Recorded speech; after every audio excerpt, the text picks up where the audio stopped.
कभी कभी हमारे जीवन में बहुत सी अजीबोगरीब चीजें होती हैं जिनके बारे में हम कल्पना भी नहीं कर सकते। ऐसा ही कुछ बलरामपुर में एक परिवार के साथ हुआ जहां दफन किए गए सदस्य जिंदा निकले हैं और पुलिस मामले में उलझकर रह गई है। पूरा मामला क्या है इस रिपोर्ट में देखिए।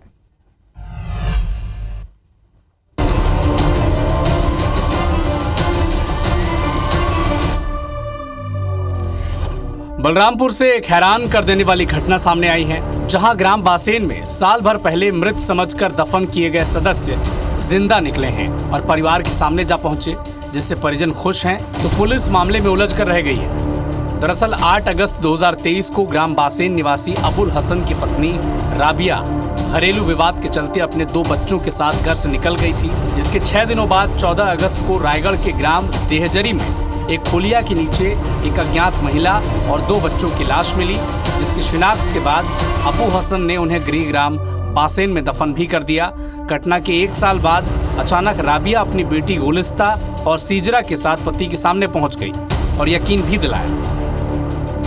उसका चेहरा और इसके बच्चे का चेहरा सेम मिलता जुलता था, तो उस शंका में जो है सोचा कि मेरा ही पत्नी है। तो सोचा कि भाई मेरा ही पत्नी गई ही 1-2 बच्चे को लेके, तो हो सकता यही हो, इसीलिए वहाँ अंतिम संस्कार किया। यहाँ से चली गई थी, उसके बाद 2-4 दिन के बाद पता चला कि नहीं, मतलब ये 2 बच्चा एक माँ की लाश मिला। पता चला था कि राजस्थान में लोग वो रहती थी।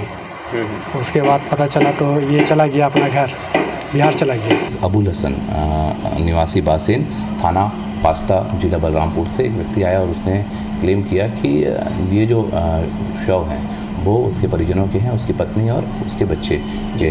तस्दीक पर जब पुलिस वहां गई, उसकी पत्नी और उसके बच्चे वहां सही सलामत उपस्थित मिले।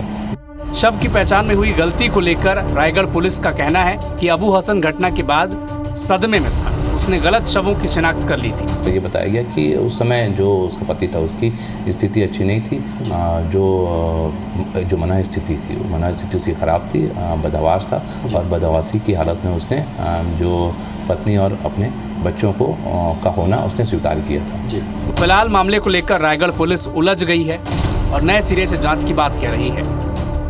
उसकी FSL रिपोर्ट पे ये आया है, जो डाइटम टेस्ट कराया गया है वो पॉजिटिव आया है और उसके द्वारा जो डॉनी का केस है और उसमें अब जो उसके नए परिजनों की तलाश की जा रही है और इश्तेहार जारी कर उनके परिजनों की तलाश कर जांच की जा रही है। लेकिन सवाल यह है कि आखिरकार राबिया और उसके दोनों बच्चे अगर जिंदा हैं तो जिन शवों का कफन दफन किया गया है वो कौन है? अबू हसन ने मृतकों की गलत शिनाख्त कैसे कर ली?